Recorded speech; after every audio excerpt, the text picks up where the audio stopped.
The station of the stars. RTI. That'll be us then. Hello. What happened there? Come back on. Stop mucking about. That's better. One of the screens went off. Hello. Are you well? It's lovely and snowy. It's proper snowing here. Not like that stuff in England that you haven't got any snow.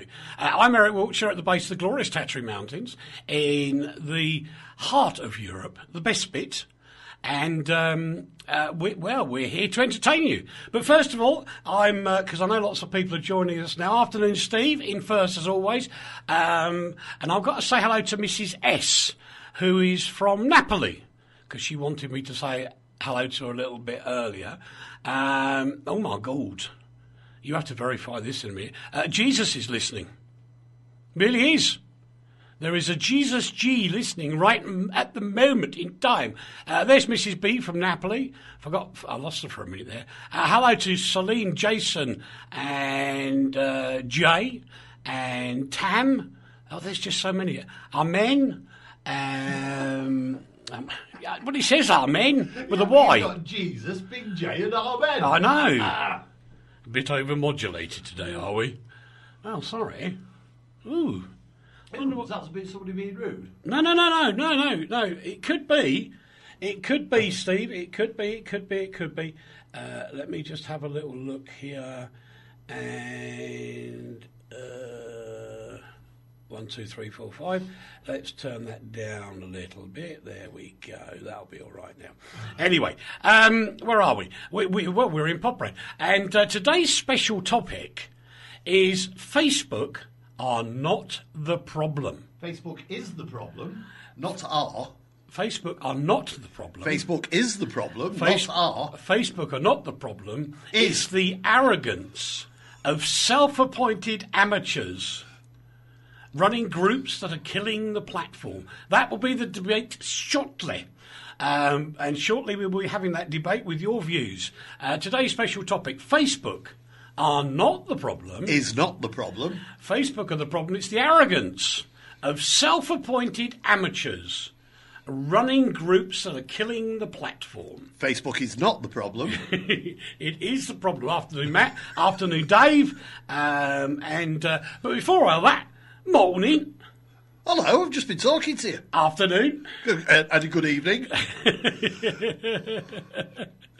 We'll be reading out some of your comments in a little while. Today's special topic is the arrogance of self-appointed amateurs running groups that are killing Facebook. That stopped him interrupting. Which is not the problem. But before all of that, you've been in conversation. I've been having a chat. You have been having a chat. I suppose we better let you have a chat. That's all right, yes. How are you, anyway? I'm very well, thank you. Very much in fact. Can we just say what a genius that glorious Andrea is, isn't it? In a panicky little moment where we nearly didn't have this bit, did we? Well, I was completely gobsmacked by you sounding like me. I was talking like that, wasn't I? No, he was giving her instructions on how to send a file over.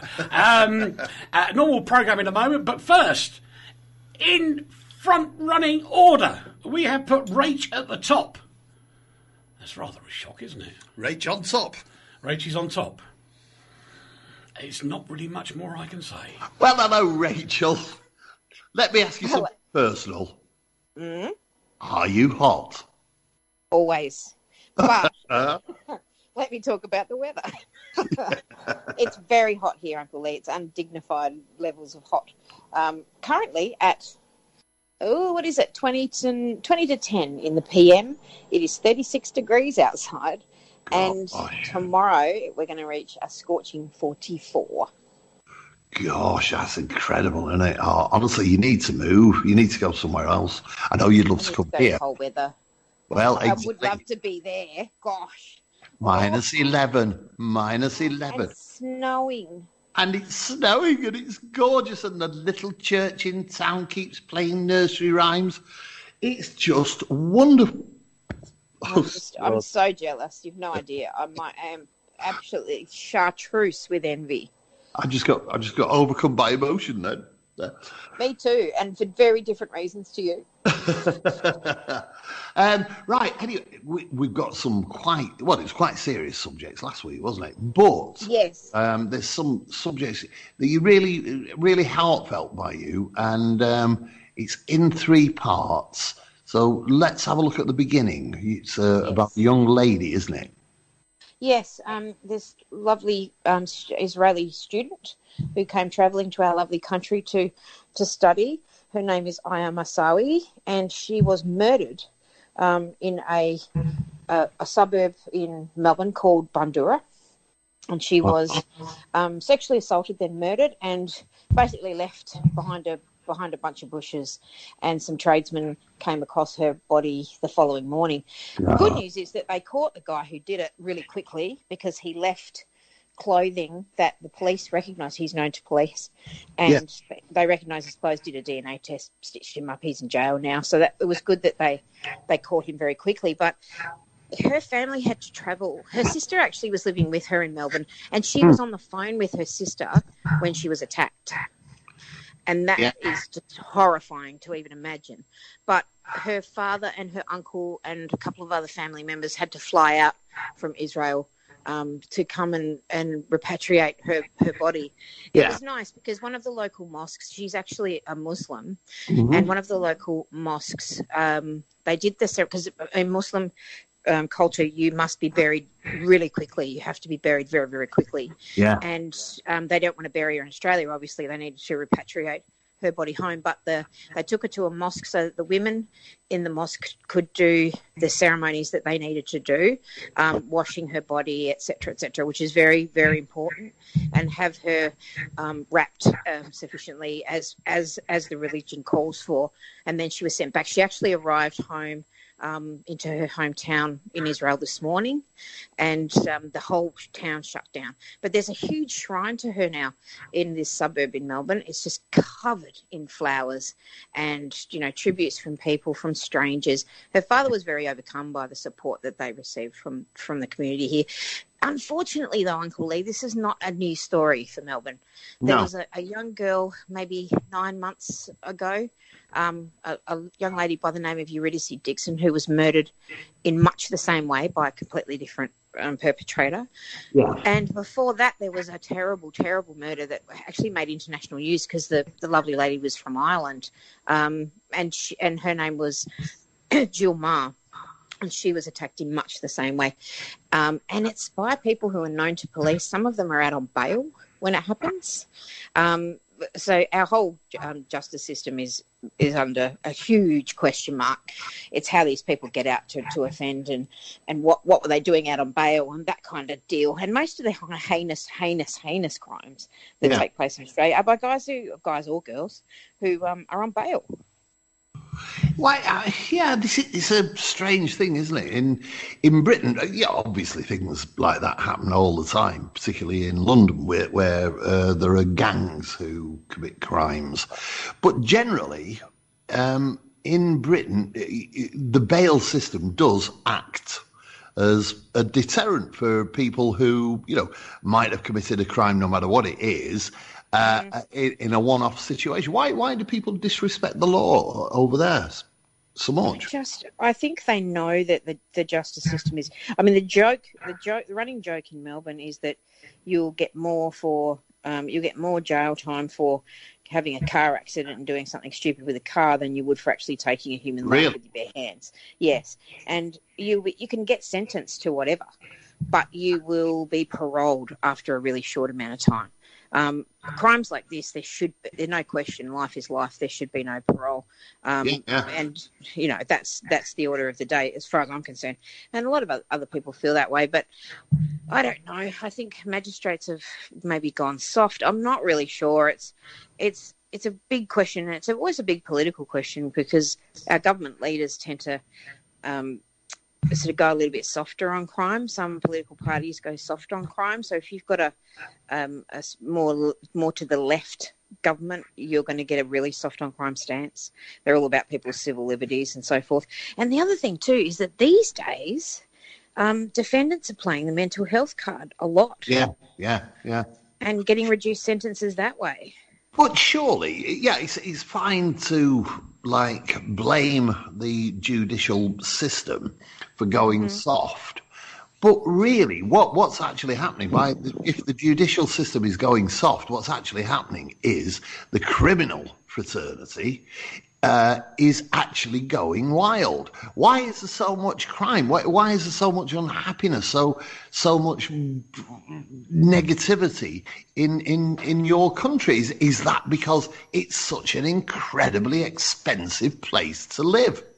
I think it's that, but I also think in the cases of a couple of these murders, the perpetrators of these crimes have had serious mental health issues, but also very bad drug issues.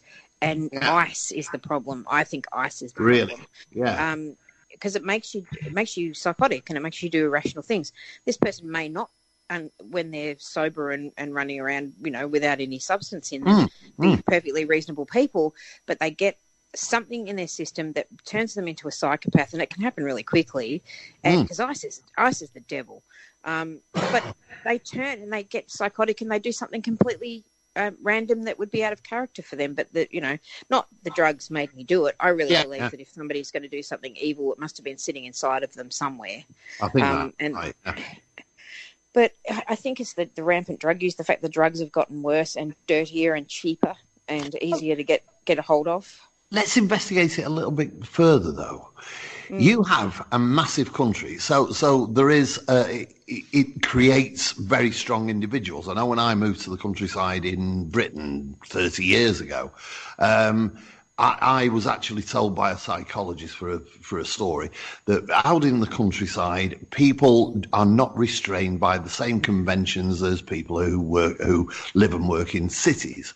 Now, in your country, it's gigantic, so there is a greater leaning towards eccentricity, and add to that you are an incredibly expensive country. Just for the listeners, we were talking before where in Poprad you can buy a house on the peripheries of the city for 100,000 euros, which I don't know what that is in Australian dollars. It's about double. It's double, about 200,000.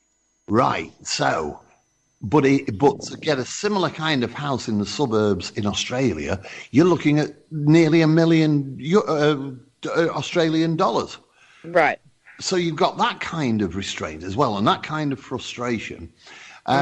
What's the employment situation like? Is everybody in work, or is there a surfeit of jobs, or is there a lack of jobs? There's a lack of jobs, and also, I think that unemployment rates are always at something like 12%. Really? So that's quite high. It's very high, and the thing is, like when you leave, and then we get onto the sort of argument about tertiary education as well.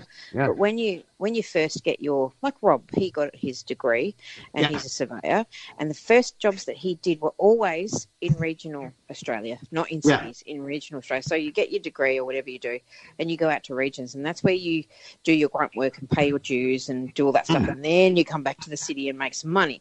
But I think the unemployment thing doesn't help. It's really, and they're very, very strict about what they will give the dole for. There are a lot of restrictions on that. You have to meet certain criteria every single week or you will be cut off. There's many, many things that they're trying to sort of galvanise. But now what they've done, and actually Beth went to one today, they're offering a bunch of free, what we call TAFE, which is basically technical colleges. Yeah. They're offering free courses to people who, want to study and who have been unemployed for a while.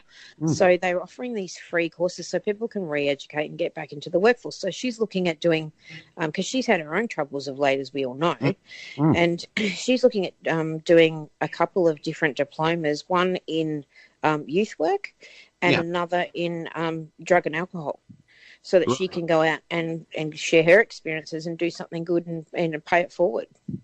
That's a good thing, isn't it? Listen, we've only got about 3 minutes left, but you wanted to move on, and it's an allied subject to the fact that women can no longer walk the streets in safety. Well, that's the thing. And I mean, do we as women now, and this came up the last couple of murders, do we walk in pairs because we're now scared to walk in our own city? By doing that, are we relinquishing some of our rights to walk around freely as women? Or do we face the reality of what the world has become, especially the world here, and do we exercise on the side of caution and always make sure we're with somebody else and make sure if we have to be on our own in a well-lit area or in a familiar neighbourhood. There's actually a pizza restaurant that has just come out this week and said that they are now calling themselves a safe haven. If you are in that area and you feel like you're in trouble, go straight to the pizza place and they will take care of you. And I think that's brilliant for businesses to start doing that. Really? So what they're saying is when it's a safe haven, it's like a pit stop. If you've got a problem, you can go there. It's not that it's a place for women just to meet up and know that they're safe. This is actually literally a safe haven for them. Very much. And I think that is a really cool initiative of this business. And I think more businesses should do the same. If you're walking on your own and you feel unsafe or you feel like you're in danger, you can go to this particular place and say to them, I feel like I'm in danger. I think there might be someone following me, et cetera, and they will take all measures to assist you. Is it really becoming a lawless society then, where you are, that things like this have to be done? I mean, it is, but I think rather than us being worried about our civil liberties being taken away, I think this is the same way we face terrorism. If you run and hide, they win.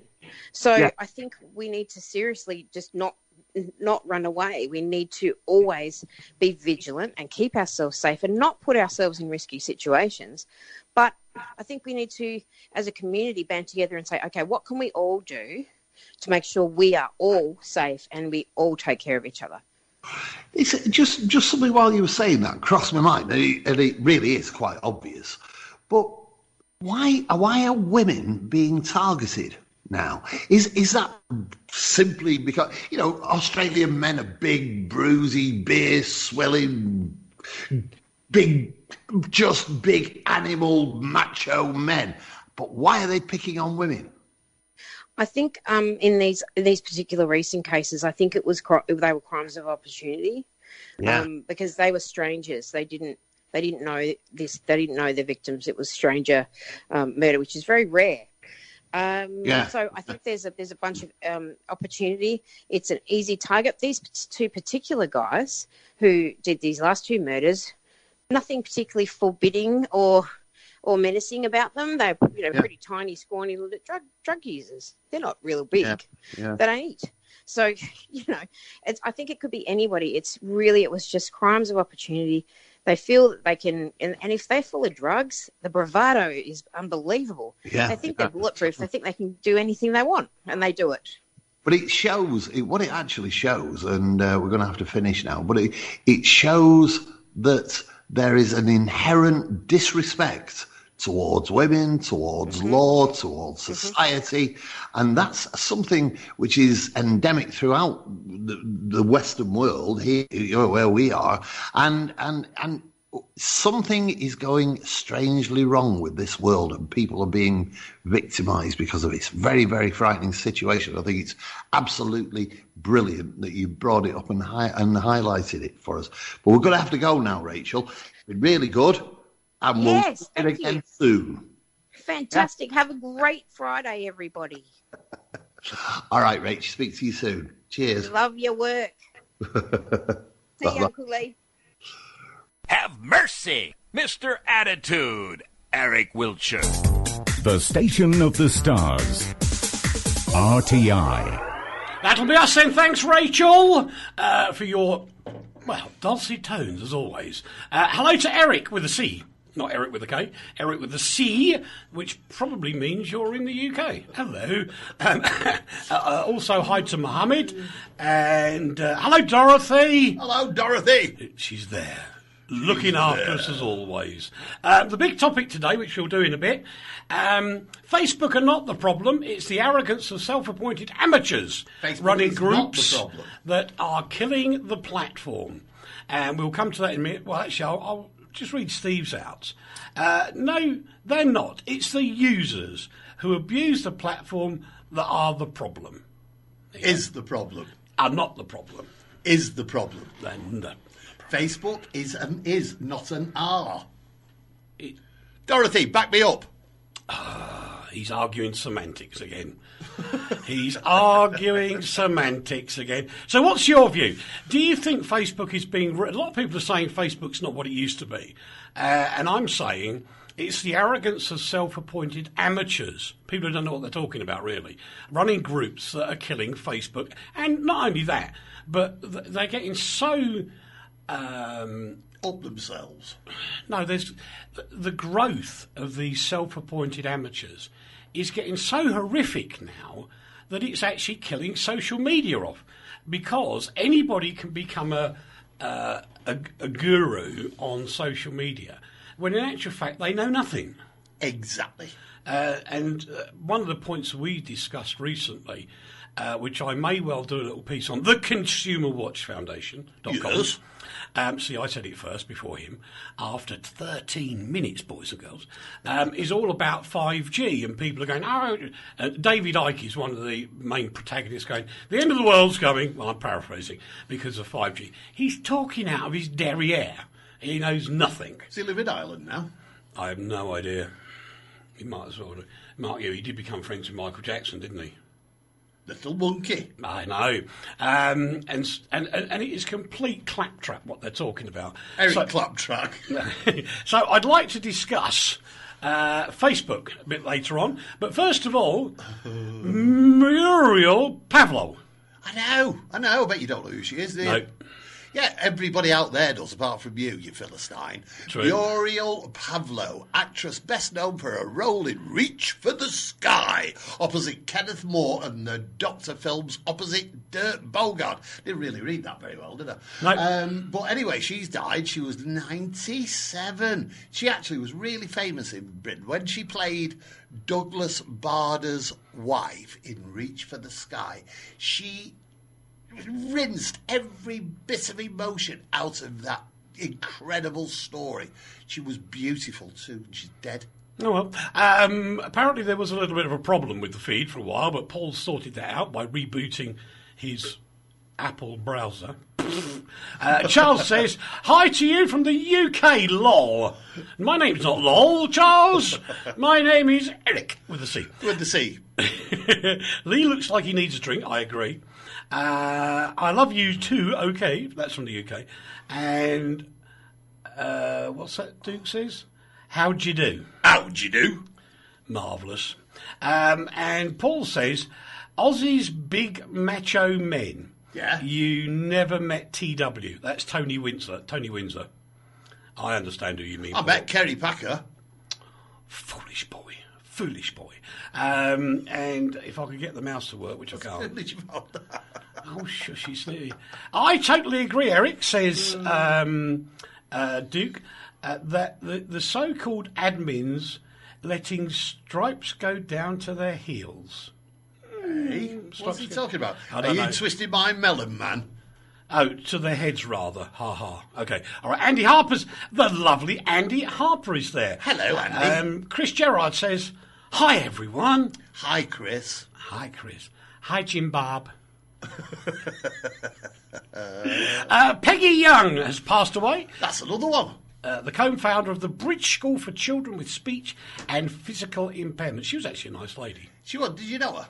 I'd never met her. No, but she was married. She was actually married to Neil Young. Yes. And that's really how she became famous. But she did this incredibly We're out incredible. rocking in the free world. There we are. She doesn't do it like that. I know he doesn't, but, you know. But anyway, we're talking about Peggy, not Neil, and she set up this school for children who suffer from all sorts of physical and speech ailments. It was because her son suffered from cerebral palsy, and the school was called the Bridge School. Anyway, It's really good. Yeah, she's dead again, Bless her. and she was only 66. Yeah. There you go. Bum. Windsor Davis. Bum. It ain't hot for you.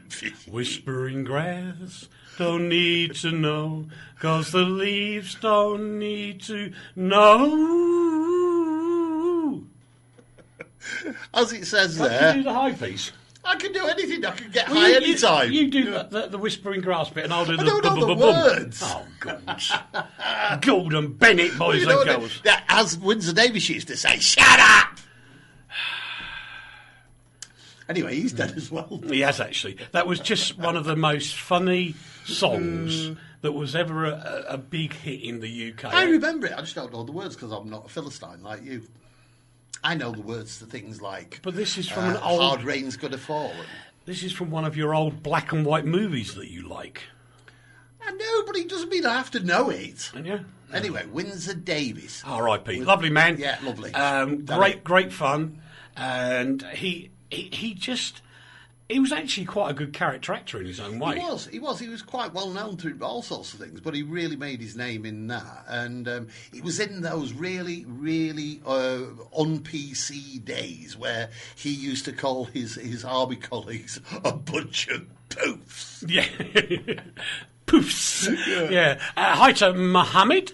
Hello, Mohammed. And Emmy and Kimberly. Nice to have you with us, as along with everybody else, which I can't keep up with all the screens at the moment. No. That's what modern radio does. Whereas, as we will be talking about a bit later on, this is prompted by a group of radio people that decided that radio isn't radio unless it's done on shortwave. And tried to ban my picture. Yeah, and I will give you... Cheeky monkeys. I will give you now a little lesson in what happens with shortwave radio, as one who's used it, bigger than most, actually. Bigger than most. Because if you go to some of the third world areas and you listen to somebody who's learnt their English from shortwave, and I'll read out the headline from the next story. Robbie Williams urges fans... with booze. Robbie's also been taking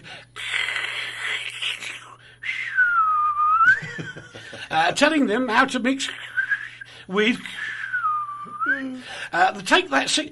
That's how they speak. I know that. It's very clever, shortwave, isn't it? Because it actually self-edits. Yes, it does. Yeah, anything that was a bit contentious there, you self-edit it. Yeah, that's shortwave radio for it. It's absolutely pants. Unless you've got a really fantastic set of transmitters, which I did from BBC Engineering. And for the anoraks amongst you, at one point we calculated we had 50 million watts of power. Nothing has got anywhere near that. What? 50 million watts of power. What? Well, I'll put it in context. Radio Luxembourg. Yeah. Right, that used to use 1 million watts. It's all at sea now, that, isn't it? It's all gone. So they used 1 million watts. Did they? A million? They used 1 million. And I had at my disposal... Over what period? Well, for years. No, did they use 1 million watts? At one moment in time. 1 moment in time? 1 second in time. Interesting. So they had 1, and I had 50 million. Oh, he's such a show-off. Yeah, I know. What's Bruce's second name? Famous rock star. Bruce... him. Dickinson. Bruce Dickinson. Bruce Dickinson. I always remember him responding to Tommy Vance being on the radio station, and Bruce saying, do you know what? Your signals are coming in better than our local AM station. And he was in America, and we were in London. Yeah. And that's because we had such a wonderful thing. Domenico Hello. Has come to the radio station. And if I think I know who that is. Hello. Can you sing Dominica? I know who that is. Ha, ha, ha, ha. Anyway, this is proper radio. But our topic today, which is prompted by these people being very silly and trying to throw Lee's picture off, is it Facebook that's the problem? Or are the people that admin the groups the problem? As in, they're a bunch of amateurs, don't know what they're talking about, and therefore, what they're really doing is going, this is my view of life. If you join my group, the only view of life that stands is my view of life. Yeah. Could be completely 180 degrees out of sync, but That is still their way. And, of course, they're like the old sea beers of the 1970s. They become famous in their own lunchbox. Exactly. That is the problem. Now, I would say that actually Facebook is its own problem for a myriad reasons, but I don't think that the people you're talking about, and I've had my run-ins with them just like you, are doing Facebook any favours either. Whatsoever, no. Good afternoon to Gaby and Miranda. Hello, Gaby. The lovely Miranda. The lovely Miranda. Yes, she always listens, She listens every week. I know she does. And she actually came to the English... Well, you were there, weren't you? I was there. Yeah, she came to the Poprad English Club on a Wednesday night, as everybody's welcome to do. And she's far too nice for Gaby. Oh, poor old Gaby. No, she's far too nice for Gaby. Yeah. No, Gaby's into Rutger Hauer. He's all right. He knows about high art. You're right. He'll get that. I know. Well, Steve Mann says, which shortwave station were you on? Loads of them. I think the biggest one really... It's called Back Inside. Yeah. The best one of all. Well, I say it was Merlin Network 1, which was part of BBC Engineering. Then called Merlin Communications when it was privatised. It's now part of Babcock. Babcock? Really? Yeah, the international armaments company. Own the BBC shortwave transmitters, believe it or not. Gosh. And Merlin Network 1 literally was, and I can say this now because there's nobody there anymore, was actually based in South London for months because the BBC boys couldn't get the studios finished and we had to be on air. So with Keith, Chris and myself, we built this studio in my dining room. Oh. We had 2 ISDN lines from there to Bush House in London, and we were broadcasting from my dining room to the world. How lovely. It was lovely. I broadcast from my car to the world. Well, this is true, but that was back in the day when you couldn't really do it. But we managed it, and we did it for several months. The guys would come down from Bush House in the morning. I would look after it at night. It carried on playing, and for some bizarre reason it worked. And I can now admit that the whole station was run on a double plug. A double plug? You know with those double adapters for 15 amp, 13 amp plugs? It has a totally different meaning to me. Yeah, I know it does. You know those white things you can plug 2 plugs in? Yeah. Yeah. But this whole radio station, broadcast to the world, was on a double plug. The other cable went to the freezer. So I didn't have enough plugs lying about. So you got this freezer, which technically should have wrecked the whole thing, but it didn't. And the other side of it was a double plug. Marvellous. What? Miranda's laughing, and Paul says, an idiot communist started an FB radio page a few months ago about offshore radio. He banned a good friend of mine, well-known Caroline, for talking about advertising, and banned Paul for making a joke about it. What is offshore radio without commercials? Anyway, the page has now lost hundreds of subscribers suddenly. He's crazy. I agree. It is. And they don't do their brand any good whatsoever. No. We've, at the Consumer Watch Foundation, we've been having lots and lots of problems with posting, basically because Facebook wants us to pay them to do our posting for us. Yeah.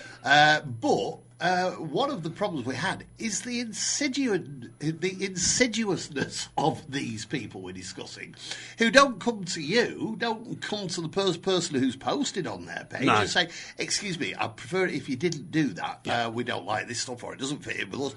They write to Facebook that it's just a robot now, basically a robot, and the robot just sees a complaint and bans you. Yeah, that's right. Dave Hearn says, with CB in the 1980s, you couldn't even get on there because too many people were on. Now hardly anyone is on. I'm talking of pre that, when I probably may have rubbed shoulders with Mr. Banks and we didn't know each other. In the 1970s. Of course! Yes, there was a double spread in the News of the World. Yes. Which included me.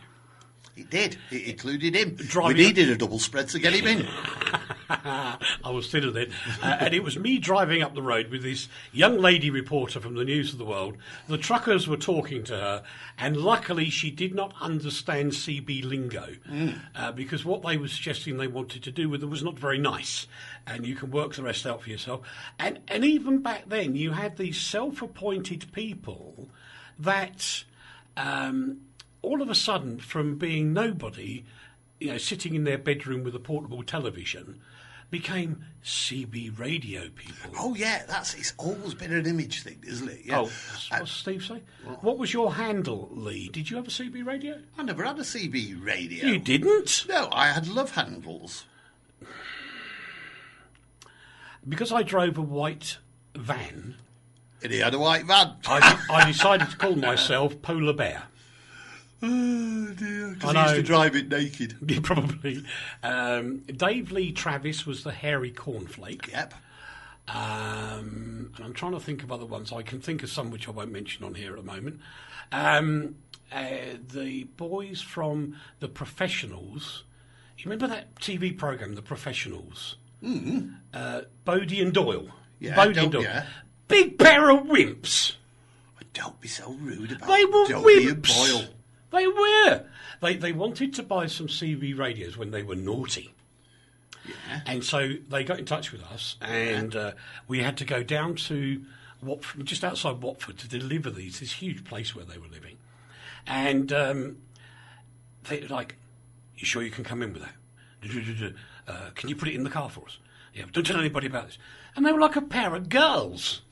Well, I actually, it's once Steve, I did have a handle when I was a part of the Hell's Angel fraternity. Gosh. Pardon? Gosh. Yeah, no, I did. There was the Bear, there was Jeff the Peth, there were all sorts of things like that. And because I didn't have a motorbike because I was too young, and I had to go on pillion passenger, they used to call me Daffo the Dill. There you go.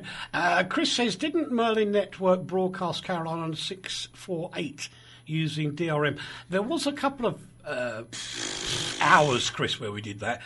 Typically it was on AM, but typically on a daily basis it was around the world on shortwave and on satellite. That was my elbow. He's getting so close to me, boys and girls. This is very wonderful. Are we going to do Robbie Williams? Are we going to talk stupid handles? No, it was fun. It was fun for you. It was boring for everybody else. So, anyway, boys and girls, what do you reckon to these admins in Facebook? Are they the people doing the bad bits? Yeah. Now, let's move on to this speedboat killer, because I think that's more interesting. Charlotte Brown's family are really angry that a TV interview was broadcast in Georgia, the former Russian state, with this guy who turned himself in, Jack Shepherd, after about a year or so. And now what transpires is that his lawyer in Georgia is potentially going to fight his extradition back to the UK. And I just find that really weird. Why? Well, he's turned himself into the authorities, and then he says, well, I don't want to come back. Well, it really is that's always been the position to take the great train robber. Yeah, same thing. You know, if there is an extradition treaty, then it all happens quickly and easily. If there isn't, then it becomes a problem. And really, things have moved. Here's a short pop. Oh. You know it's from Ireland when it's the crack. Aye. And Declan O'Callaghan says, my CB name was Jigsaw.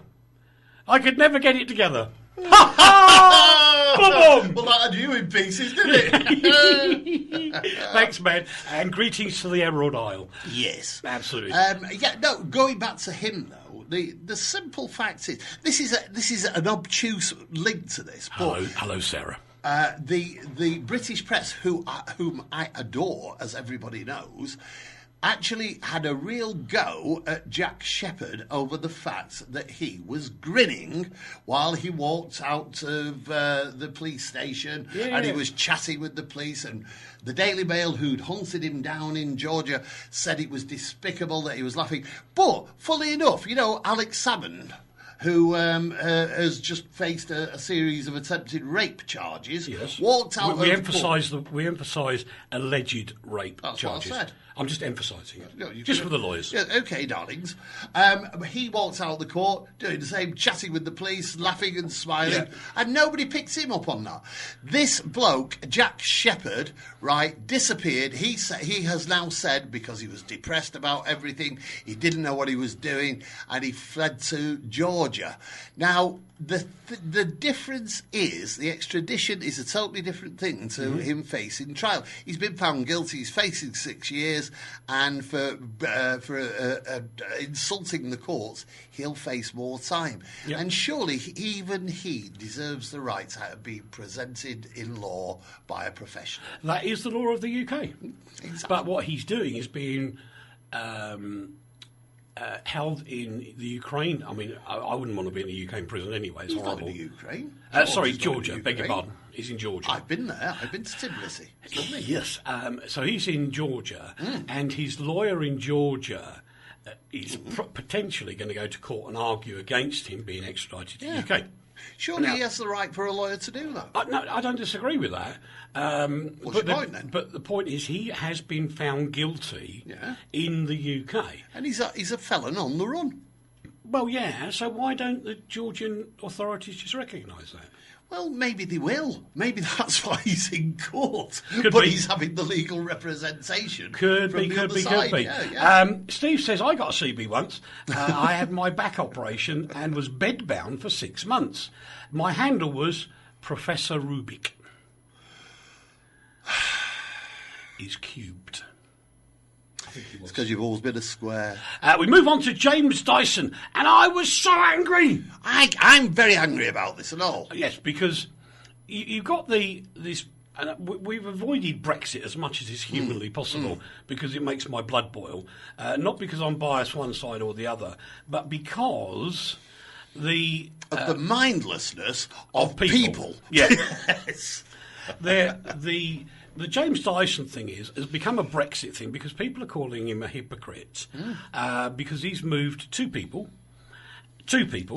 I emphasise two people, to a new headquarters in Singapore. Everything else stays as it is now in the factory. The people are all staying employed, yada, yada, yada. Nothing changes. What is changing is his move into making electric cars. Yeah. The electric cars are going to be made where? Singapore. Yeah. Because that's where the expertise and the manufacturing is. It's not in the UK. Nope. So he's keeping, as a businessman, the best parts of his operation in the best area of expertise in the UK. For other areas of expertise, he's keeping them in Singapore. What is wrong with... Why do you Brexiteers have to get involved in that? Why did Jeff Rogers have a go at me yesterday over this? I don't Jeff, know. read the answers and you'll understand. All I was saying is that, yes, Dyson has a perfect right to have an opinion on Brexit. Yep. He also has a perfect right to believe in globalisation. True. And he has a perfect right to move his business to where he feels it will work most properly. Yep. And that happens to be Singapore in this case. For the cars. Just for the cars. Yeah. It's not for the vacuum cleaners. Yeah, and nobody said when he dumped normal electric cord vacuum cleaners, nobody said, "Oh, he's a bad man. Well, that company's never going to sell them cables again with plugs on the end." Nobody did that. But now all of a sudden, because he's moving two people, and he's going to float between the two offices. Yeah. That everything's going to be the end of the world. There is also, like Dorothy sent me a message this morning about, I forgot his last name now, Tim Martin, I think it is, who runs Wetherspoons, the pub group in the UK. And she wasn't angry about it or anything, but she was saying it seems a strange thing for a businessman to do, to turn out his own personal newspaper that gets posted through doors extolling his his views over Brexit. And he's obviously a dyed-in-the-wool Tory, and that was what he represented. But actually, there is no difference between him doing that using old technology than many, many other businessmen doing it on the internet. The thing is, business people have as much right to have an opinion about not things. Only that, they have a duty of care as a business person and director of a company to ensure that they're doing the best thing for the company. And indeed, by doing so, the workers in the UK retain their jobs. And they also help to bolster up the country, which is something that Mr. Corbyn doesn't catch on to. That's right. Steve just said, I just looked up Merlin. I thought it was run by Kingston Communications. No, that's a different one. There were so many of them out there. Merlin Communications was actually the privatised arm of BBC Engineering. It was funded by, I think it was a Hong Kong-based bank at the time.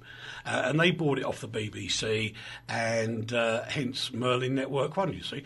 Paul says, I think there was a mobile phone outfit called Merlin for 10 minutes back in the 1980s. I quite agree with you, and I think that ties in with Kingston Communications that used the name Merlin. For some reason, I know that as well, It could be, I don't know.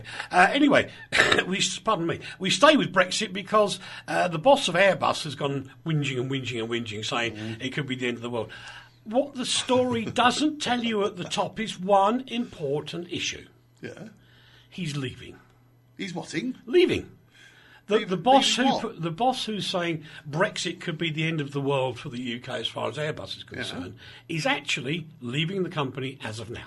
But why does that deny him an opinion? No, you can have the opinion. It doesn't make any difference to what he said. He said it. He's going to go back. He's going to go back to France. Yeah. Yeah, and he's looking for another job in France because he's leaving Airbus. Well, but he's not going to win any brownie points by saying that they're going to stop building wings for planes in the UK unless he's going to a wing building company. Oh, yes, he will. Because other people will go, yeah, you're right, man. Let's give him a job. He knows what he's talking about. Well, then, what's wrong with that? Why not use your power to get yourself a good job? That's abusing position, don't you know? As a journalist, I would never do that. Abuse position? No, you have Mr. Harrington, sir, you have every right. Oh, no, that's not him, is it? No, no, it's Mr. Enders. Thank you. Does he come from the East? And he has every right to say what he feels about his business and the business he's worked for and the way the country's going. Well said, Mr. Enders. Right, okay. Crime figures are up again, and they are. One thing I found interesting, and again... You're going to be incendiary again. I can feel it coming on. No, I'm actually going to commend some people in the Midlands in the UK who have bought themselves yellow vests. You know, the yellow vest, but they're not actually just being silly people thumping everybody. They've actually set up their own community watch service. They report things to the BBC, and since they've been doing it, you'll never believe what's happened.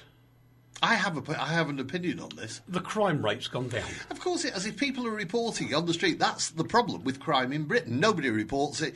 There is a site from my old stomping ground, Moston, where day in, day out, they report on Facebook crimes that take place in that town. What it doesn't appear to be is that they only tell people on Facebook. They don't bother to tell the police. No, these people are actually going to the police. They're phoning them up straight away. Yeah, that's right. But they're not dialing 999. No. They're dialing the 11, whatever it is. 111? Is it 111? I have no idea. No, me neither. It just sounded right. And they are actually reporting incidents, drug incidents, the whole thing. So you should. And you should be doing this because back in the day, people did it. Absolutely. And that's why the police are struggling today because there is no civil commitment. They're struggling because there's no policemen. No, there is more policemen than there was before. No, there isn't. We had one Bobby every now and again where That's because you lived in a little village called Shillington. True. But what I'm saying is if the people reported the crimes, the police wouldn't have to drive around endlessly looking for something when they're never in the right place at the right time. And that's not their fault. You can't. No, I agree. You I can't agree. work it out. Yeah. Whereas the people who are there can actually go, excuse me, Mr. Policeman, we're going to give you a little bit of help. Here's the phone. Da-da-da-da-da-da-da-da. That's what they're doing right now. Click with your camera on your phone, got a picture, there's the evidence, bang, done. There is a very interesting point here. John Apter, who's chairman of the Police Federation, right, says society just isn't as safe as it once was, and the police are swimming against the tide. So help them out, Yes. civilians. Can I say something Do you about know- yellow vests? No, I'm going to just where I used to live, where you now live. What? Where? In Poprad, yeah. Once upon a time, there was a noisy organisation opposite. I know. So it got so bad that overhearing because they didn't realise I could speak Slovak a little bit. And I heard them talking to the police one night, and the guy from the noisy people said, I suppose, in Slovak, he said, I suppose it was that Englishman that phoned again. So I yelled from the balcony, no, I was too late, somebody else did. But at the end of the day, without the police having to come around every 5 seconds, the problem was solved. There was some nasty people there trying to get kids to take drugs, and it was all stopped by about 12 people who grouped together. Yeah. They had their own nights where they would be in the watches and everything else. We would share sort of digital cameras and stuff with people who didn't have them. And we took control of the problem by helping the police. We didn't go down there and have a fight with them. No. We just said to the police, here's your pictures, bang, done. And everybody was happy. Now, if every community did that, the policemen, they could have their feet up with a cup of tea. Yeah. Can I just say something about yellow vests, though? Go on then. Right, I commend these people for what they're doing, but really, don't wear yellow vests. And if you work on a motorway, don't wear yellow vests. If you work in any kind of industry, don't wear yellow vests. Because yellow vests have been tainted by the groups who now call themselves a yellow vest. You have to wear them on motorways, it's the law. Do not wear them on motorways. You have to, either. it's the law. No, because what has happened is Are you inciting people that work on motorways to break the law? No. Then wear your yellow vest, guys. Don't wear your yellow vest. Right, what John Andrew Teague has done of the Dads organisation, who has banned yellow vests for safety reasons, and is now getting people to wear bright green vests, which are equally as safe and equally as legal. The green ones are, but seriously, on a motorway, you have to. If you're working there, you have to wear a yellow vest. It's the law. I will rest my case, and if anybody knows if he's talking rubbish or I am, let us know. I think you can wear the green fluorescent ones. No. Let us know. Somebody out there will know. Somebody out there Somebody will know. That's very true. I haven't said hello to Sedki. That's nice. Who? Sedki. That's rather nice, that. Hello, Spike. You're there. Haven't said hello. Spike. And what are we going to do? Oh, yes, we're going to have a quick word about the Facebook thing again before we move on. Yeah. Because we've got to do that. So, look, boys and girls, this is the solution. Because when you have these debates on the radio, all you ever get is problems. Nobody ever gives you a solution. That's a very good point. It is always problem, never ever a solution. So the solution to this problem is quite simple. And it is, when even an admin is being abusive, report it to Facebook. Get them to realise that the problem is their algorithms not doing the job properly. That's right. And once you get to that point, then you'll see that Facebook cleans its act up. The same works with all the spurious adverts you get. The reason you get them is because they put little tags on your advertising preferences. All you've got to do is go there and delete all the preferences. Just delete the lot. They don't know what to do for ages after that, but then you do get the occasional one. And the occasional one I always get is an advert from a radio station, which is pretty pointless, because I'm never going to join their page, because why should I bother? There's no point. So you've got to take control. Do what I keep saying. Take control of things, not have a fight. There are so many ways that you can actually say to people, with the click of a button, this person is being arrogant, rude, whatever, by reporting them. If it means that for some reason they lose that group and somebody with a professional standing gets hold of it, so much the better. This is basically Andy Warhol's 15 minutes of fame created by social media. And what's happened, everybody, like you were talking about CB radio before, everybody's become a star in their own minds because they have a platform on something as faceless and ludicrous and outrageous and ridiculous and empty as Facebook. And that's why I'd commend at this point, I do commend Facebook, who've said in their change to the groups that if somebody was joined to a group and in the first 3 months they have not gone to that group, not actually react to it, they haven't gone to that group, then they are being removed. But they put them on a list for you. You can reconnect with them if you want to as an admin and try all over again. What made me laugh hysterically was a certain organisation, I won't say which type, because there's no way am I going to promote them, who were very rude to a friend of ours, of the station, a very good friend of Jan Talensky, and this particular Herbert thought it would be fun to join everybody to his particular product, making it look good. Well, that particular product flew to about 8,000 members on the group, and he was boasting about it.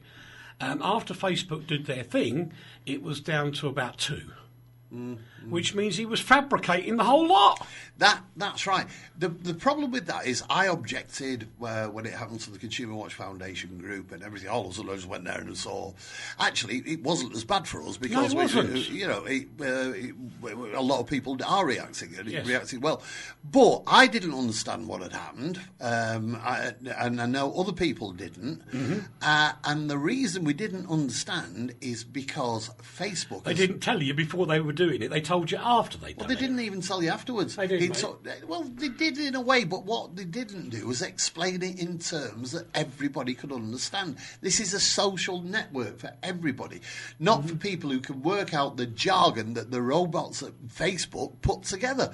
They should have explained it to people properly. Then there wouldn't have been the furore. Please, people, when you see somebody, and you've got to be honest and look in the mirror first. If you're just working on a supposition of your own, check it out. Yeah. And I mean, check it out with somebody or an entity that really knows about it. And then you've got good support for your claim. If they are saying, as is the case with 5G, the end of the world is going to happen, when you challenge them with a bit of physics, they'll go, oh, no, yeah, but... And they go, yeah, but what? Well, the doomsday clock is ticking as we speak, and the world is supposed to end today, actually. I think it is. Well, it'll probably end if we finish. I know, that's what I did that before you. Well, no, Steve put it on the thingy. He said, the end of the world will happen when Postcard's not on the air every Friday. Thank you, Steve. Oh, thank you, Steve. We love you, Steve. Lovely boy that is. What a lovely boy that is. So when you see these arrogant... Davis, what a lovely boy. And I don't want to be rude to Americans. I really don't. Americans, no. But what comes across as arrogance, I actually think is what I just mentioned. They don't look it up. Because subjects in America often have a totally different meaning to subjects in Europe.